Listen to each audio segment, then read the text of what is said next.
வயநாடு பிரச்சாரத்தை முடித்துக்கொண்டு சென்னை வந்திருக்கிறோம். வயநாட்டில் கடந்த முறை 4,32,000 வாக்குகள் வித்தியாசத்தில் எங்கள் தலைவர் ராகுல் காந்தி வெற்றி பெற்றிருக்கிறார். இந்த முறை 5 லட்சம் வாக்குகளுக்கு மேல் வித்தியாசத்தில் வெற்றி பெறவிருக்கிறார். வயநாட்டிலிருந்து தான் ஒரு தீப்பொறி கிளம்பி இருக்கிறது. பாசிசத்தை ஒழிக்க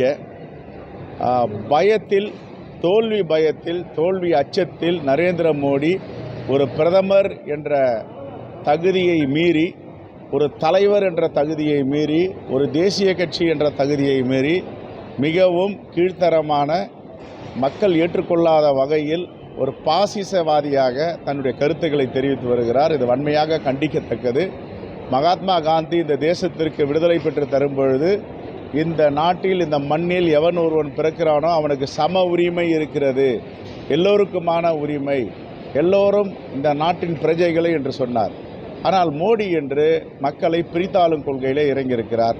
நான் இந்து, இங்கே இருக்கிற அண்ணன் சொர்ணா சேதுராமன் இந்து, நாங்கள் எல்லாம் இதை ரசிக்கிறோமா என்றால் இல்லை, வெறுக்கிறோம்.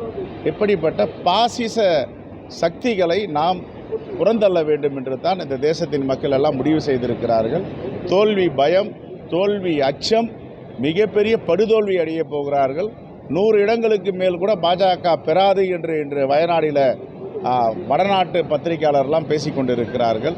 ஆகவே இந்த தோல்வி பயத்தில் கலவரத்தை ஏற்படுத்தவும், மக்களிடம் அச்சத்தை ஏற்படுத்தவும் மோடி இப்படிப்பட்ட நாகரிகமற்ற பேச்சை பேசி வருகிறார். இது வன்மையாக தமிழ்நாடு காங்கிரஸ் கமிட்டியின் சார்பாக கண்டிக்கிறோம். முன்னாள் பிரதமர் மன்மோகன் சிங்கும் சோனியா காந்தியும் மக்களவை தேர்தலில் போட்டிட்டு ஜெயிக்க முடியாதுன்னு தெரிஞ்சுதான் மாநிலங்களுக்கு டைரக்டாக தேர்ந்தெடுக்கப்படுறாங்கன்னு அவருக்கு அதான் தோல்வி அச்சத்தில் என்ன பேசணும்னு தெரியல. இவங்ககிட்ட இருக்கிற ஜெய்சங்கர் வெளியுறவுத்துறை அமைச்சர் தோல்வி பயத்தால் மாநிலங்களவை உறுப்பினராக இருக்கிறா.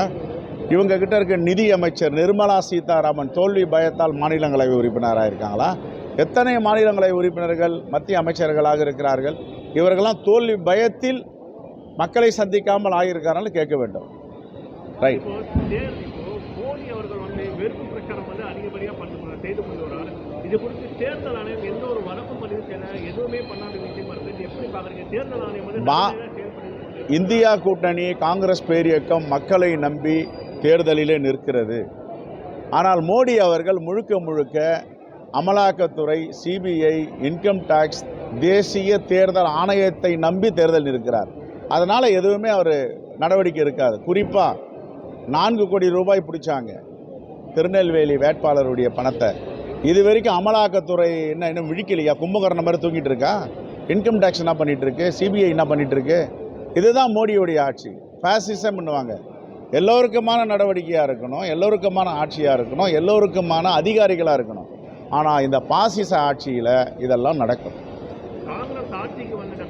கண்டிப்பாக எல்லா இயக்கங்களும் ஜனநாயக ரீதியில் அரசியலமைப்பு சட்டத்துக்கு உட்பட்டு தன்னுடைய பணிகளை பார்ப்பார்கள். இதுவரை நடவடிக்கை எடுத்திருக்கிறார்களே, காலையில் சோதனை என்ற பெயரில் ரைடு, மாலையில் பாஜகவுடைய கணக்குக்கு பணம் போயிடும். இதுதான் தேர்தல் எலெக்ஷன் எலக்ட்ரோல் பாண்ட், தேர்தல் நன்கொடை பத்திரம். இதையெல்லாம் நாங்கள் விசாரணை பண்ணுவோம்னு சொல்லியிருக்கோம். தேங்க்யூ.